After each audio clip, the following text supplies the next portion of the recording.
En question principale, Madame la députée de Rosemont. Merci, Monsieur le Président. La semaine dernière, l'Organisation internationale de la francophonie a publié un état de la langue française dans le monde. Ce rapport constate qu'alors que le nombre de francophones augmente, le français, lui, recule dans les organisations internationales au profit de l'anglais. Pourtant, en 2006, à Bucarest, les pays membres de la francophonie se sont engagés à s'exprimer en français dans les organisations internationales. Engagement renouvelé au sommet de Québec en 2008, sans aucun résultat, car tous les jours, à l'ONU, à l'Organisation mondiale du commerce, à la Commission européenne, au FMI, les francophones doivent faire face à l'utilisation croissante de l'anglais, ce qui pose un sérieux problème de fonctionnement. Aujourd'hui, avant son départ pour le sommet de Montreux, est-ce que le Premier ministre peut nous dire quelles sont les propositions concrètes qu'il y soumettra pour stopper le déclin du français dans les organisations internationales? Monsieur le Premier ministre.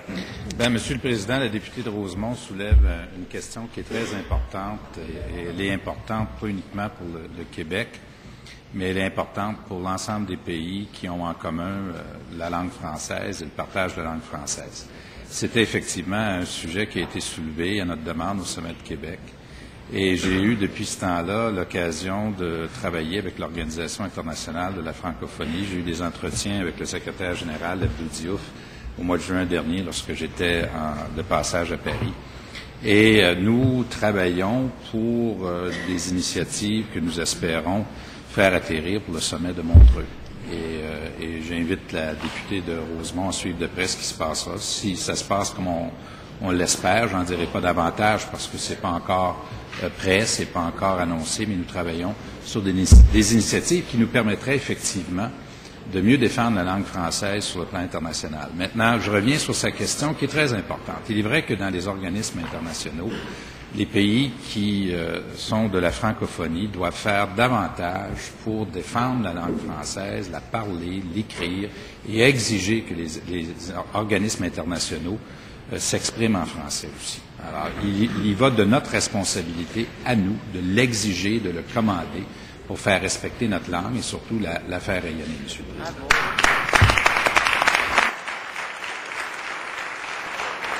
En question complémentaire, Madame la députée de Rosemont.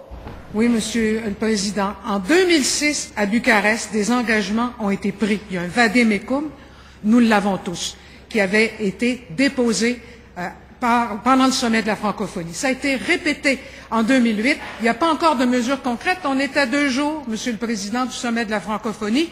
Où sont les mesures concrètes? Et c'est la question que je pose au Premier ministre. Parce que pourquoi, Monsieur le Président, l'avenir démographique de la francophonie se joue en Afrique? Or, pourquoi les Africains apprendraient-ils le français s'ils ne peuvent plus s'exprimer en français dans les organisations internationales? Monsieur le Premier ministre. Monsieur le Président, je veux rappeler à la députée de Rosemont que la question du français a été inscrite à l'ordre du jour du sommet de la francophonie de Québec, à notre initiative à nous. C'est nous qui l'avons demandé, le gouvernement du Québec, et suite au sommet de Bucarest, où j'étais présent également.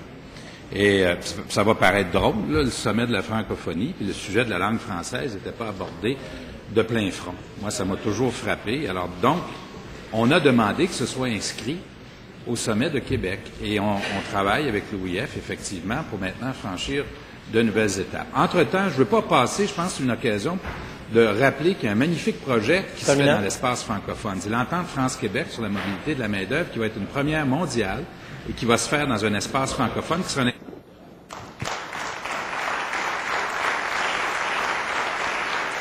En deuxième complémentaire, Madame la députée de Rosemont. Une des 3 thématiques qui sera discutée, Monsieur le Président, au sommet de Montreux dimanche matin portera sur la langue française et l'éducation dans un monde globalisé. Compte tenu de l'adoption de la loi 115 hier matin, est-ce que l'on doit comprendre que le Premier ministre y présentera sa nouvelle politique qui permet aux plus riches de s'acheter le droit d'inscrire leurs enfants dans les écoles anglaises non subventionnées? Bravo!